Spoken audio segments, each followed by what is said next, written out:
Hi, I'm Jim Berggren, pastor at Holy Cross Lutheran Church in Houston, Texas, and this is the sermon for Pentecost 11 in the B series, August 4th, 2024, based on Ephesians 4, beginning at the first verse, which I will read to you now. Paul writes, I, therefore, the prisoner in the Lord, beg you to lead a life worthy of the calling to which you've been called, with all humility and gentleness, with patience, bearing with one another in love, making every effort to maintain the unity of the Spirit in the bond of peace. There is one body and one Spirit, just as you were called to one hope of your calling, one Lord, one faith, one baptism, one God and Father of all, who is above all and through all and in all. One of the basic worldview differences between communism and Christianity is that Christianity affirms that problems between individuals and groups can be worked on and worked out. In a collective, there is no such thing as individual grace. Uniformity must be followed. We believe in unity. In middle school, my eldest child was lucky to be a student ambassador to China in the Eisenhower program. And he was astounded to note that all the tour guides announced as they got on the bus that they were atheists, as if it were a state requirement to impart that information to any visitors. Life has many places to stop and adjust, negotiate and compromise, to seriously try to understand one another, to see the image of God in the person standing next to you. God brought that person to you for a reason. To discover the growth and forgiveness that produces holy unity. If someone, on the other hand, coerces a cancellation of conversation, then you are dealing with an ancient enemy. Communism does not offer freedom before God. God who? The only God is the capo who rules over your barracks in the death camp. Karl Marx, Vladimir Lenin, Joseph Stalin, Chairman Mao, they viewed every difference of opinion with others as irreconcilable with their utopian dream. Apparently, they were aware on some level that their dream was too weak, too unsubstantiated to stand up to a simple conversation, much less critical scrutiny. Paul's letters to the earliest Christian churches are completely full of practical suggestions how to get along, how to have helpful conversations, how to constructively approach differences between people. This has been an ongoing problem from the beginning of time. One of the earliest evidences of tool using behavior is the broken facial structure of a 12-year-old male Australopithecus africanus. Forensics indicate that the boy died of a blow from a femur used as a weapon. An antique murder, a million years before Homo sapiens strode upright on two legs into prehistory. It's no wonder that the first biblical story taking place outside the Garden of Eden is that of the fratricide of Cain against Abel. It's a story of a battle fought, not over geographical territory, not over sexual rights or food, not over anything but concepts and ideas concerning worship and offerings. It's one of the oldest written records of ideational humanity, the thinking biped being just as dangerous as a savage animal. It is a sophisticated murder with a complex motive when compared to road rage, but it's still murder. Why didn't Cain just throw a meringue pie in Abel's face and laugh about the fact that his offering wasn't acceptable? Everybody laugh and go home. There were millions more civilian deaths in the 20th century over ideas than there were over actual territorial acquisition. Paul lifts up humility as one practical tool for getting along, promoting holy unity. Humility involves knowing the relative distance between creature and creator. I'm creature. My self-worth is important, but not any more important than yours or anyone else's, not in the eyes of the creator. God values us all. God didn't create other people so that we could have somebody to control. God's life lesson for us is Jesus, who stood with us instead of standing in judgment. The politicians that he faced expressed a clear desire not only to humiliate, but to judicially kill him. He could have gone all Sodom and Gomorrah on them, but he humbly accepted the reality that he faced. They were legally judging him. It would be natural to judge back with extreme prejudice. He was here to promote holy unity as a loving countermeasure to the establishment's promoted disunity.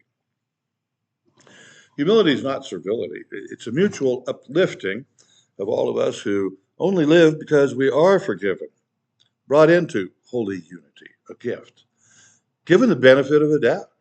Does it really hurt that much to surrender one car length in commuter traffic? Are you less of a sinner than the person who bothers you? Give the other a head start. Help them feel better. I've discovered, after at least 1,000 games, the most fun way to play Scrabble is to pace the game so that the final scores are very close at the end. This is after years of playing with an opponent who was very good, but as bad a winner as a loser. Either way, it was a lot of noise. And I never wanted to win by a humiliating margin. I just wanted to have fun. I'd rather lose by 10 points than shame an opponent by getting out 50 points ahead just because of the luck of the draw. My goal, my secret game, was to achieve a score within the 40-point margin surrounding a tie game. Lost by 20 points? Perfect. I won because I met my goal. The closer to a tie, the better I won. That way, even if the opponent lost, they could say, well, it was a good game. Paul lifts up gentleness as another positive attitude if our Christian lives are to correspond to our baptismal calling. Gentleness is strength brought under control. The idea of gentleness in classical Greek indicates an animal that has been tamed and is therefore helpful and useful. A raging bull will trample you and gore you. A gentle bull will trample grain and feed you. Gentleness can soothe raging emotions and bring them under kind control. The husband came home from work, tired. He looked at his wife angrily and said, "You have that disaster look on your face. I've had a horrible day. Tell me what you have to say gently." She said, "Okay. We have 6 beautiful children, don't we?" He said, "Yes." She continued, "Well, 5 of them didn't break a leg today." The Reverend Dr. P.R. Swanson of the Lutheran School of Theology in Chicago guided me in the study and practice of pastoral care and counseling. The concept of whole family therapy all at the same time, everybody there, was just coming into popularity as a brand new technique, untested in some places. Dr. Swanson suggested that he and I take a course together as partners and co-students of the psychoanalytical leaders of this new discipline in Chicago.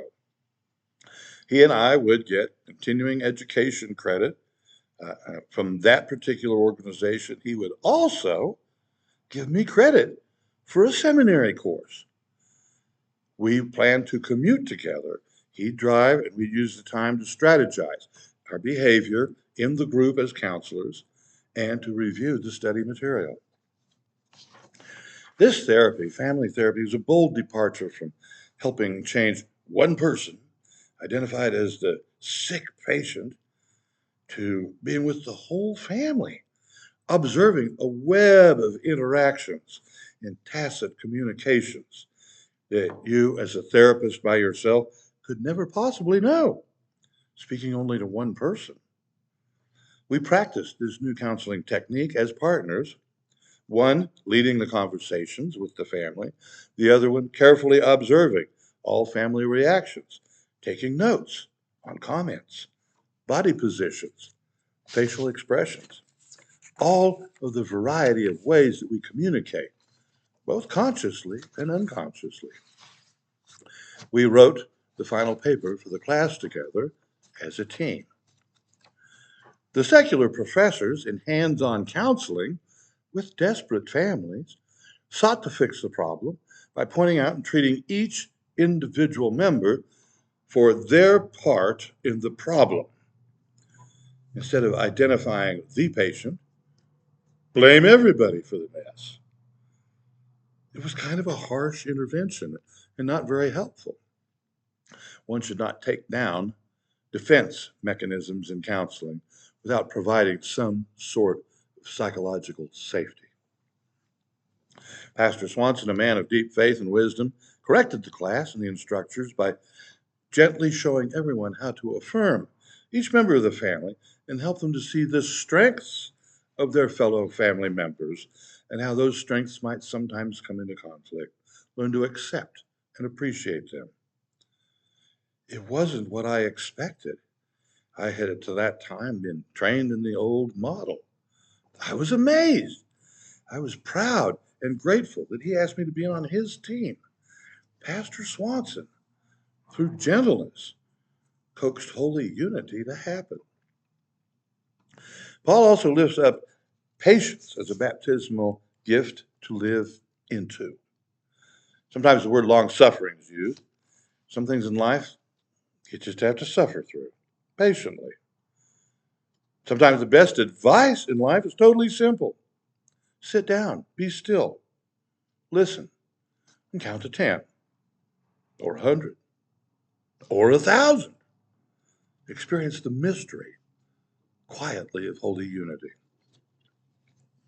I try and remember God's patience with the human race. It always seems to me like there might be better, faster ways to improve things. But with gratitude, I remember God's patience with me. I found it helpful to not insist God give me what I deserve. I'm thinking that wouldn't turn out too well. Patience is our search for the will of God. Patience in suffering is not easy. Patience with each other.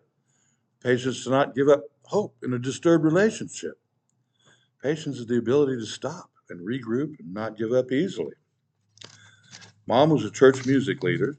Patience and hard work led to the glory of God in worship. To her chagrin, one gentleman once a year insisted on singing his favorite song a cappella. He couldn't carry a tune in a bucket, but she needed to honor his faithful effort. He would stand to sing, and she'd begin to wince at the anticipated torture. One Sunday, Dad leaned over me and whispered quietly to her, "Just think of the years of practice that went into that song." After that, it was easier to hear the annual solo. Patience is active love, biting its lips, but not spreading ill will. Sometimes you just can't do anything about the way things are, okay? You're then kind of in basic disagreement with the way you perceive that God's put together our world. He has his reasons. We don't have a clue. When you reach that point, when there's nothing that can be done, then you endure. Imagine disagreeing with God about how he did something. Hey, God, the manna is a little bit too salty today. It's free food. That's what life in the Christian family is all about, joy. One of the beautiful secrets of Jesus is that in all the gospel accounts, he's happy, he's radiant, a loving personality, completely different from the solemn political types in religion and the structure of the administration of the Roman government. who he constantly encountered with stuffed shirts in his ministry. He was a person of joy, merriment, high-spiritedness. I was wandering through Kroger's last week. A lady stopped me at the end of an aisle. She said, "Thank you. It's nice to see somebody smile." I was surprised. I didn't know I was smiling. Yeah, I must have been thinking about ice cream, or maybe practicing a real groaner dad joke while I was walking around shopping. She headed to the checkout smiling. Yawns and smiles are both contagious. God plays with me. He teaches and guides me. And he's never hurt me. He's given me Jesus as a big brother and the Holy Spirit as a loving teacher. Any response other than joy at such perfect unifying care is inappropriate. Gospel's glad tidings of great joy. We reenact that joy and celebrate it with humility and gentleness, patience and humor. Ephesians 4:4-6. One body, one spirit, one Lord, one faith, one baptism, one God, and Father of all. We enjoy holy unity. Amen.